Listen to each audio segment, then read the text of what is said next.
Hello mga bay, share ko lang tong isang iber ko na tinanim. Ito yung una kong tinanim mga bay at nag-iisa lang to. Tapos ito mga bay, nag-top prune ako dito mga bay, no, nung medyo maliit pa siya. Ito. Tapos nag-iwan lang ako ng 4 na branch. Pero hindi to advisable mga bay, no, na gayahin nyo. Sa akin lang, ginawa ko lang to mga bay kung ano yung magiging result. At yan, medyo lumaki naman yung mga branches nyo. Nasa ano to mga bay, 18 months. At ngayon, magtatanggal tayo ng mga sprout. Ito mga bay, tatanggalin natin to. Yan.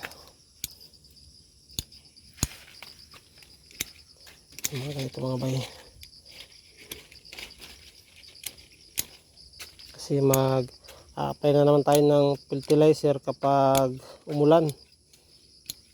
Kasi malapit na yung schedule natin mga bay ng apply ng fertilizer. Ito mga bay, mga sprout na to. Para malinis.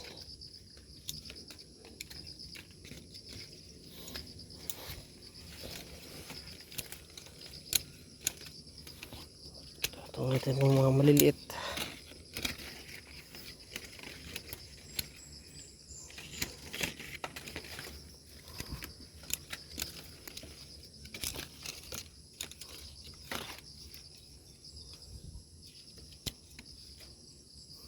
Okay na yung mga bay.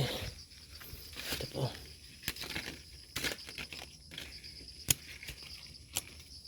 Tinisan lang natin yung loob.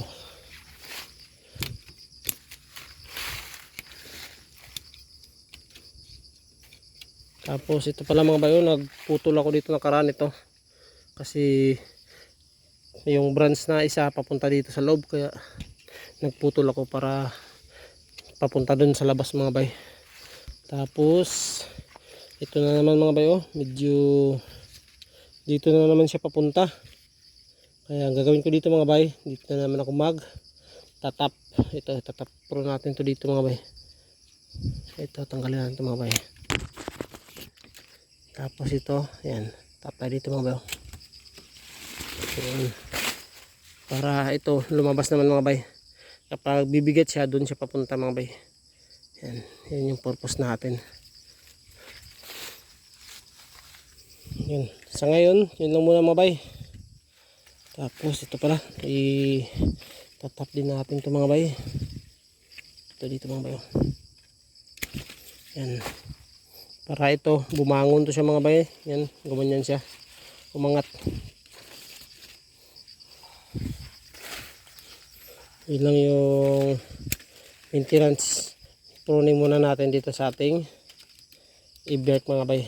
Meron tayong mga bagong tinanim doon, medyo maliit pa yun mga bay. Hindi pa tayo nag-apply ng pruning doon. At ito lang muna yung pruning natin mga bay.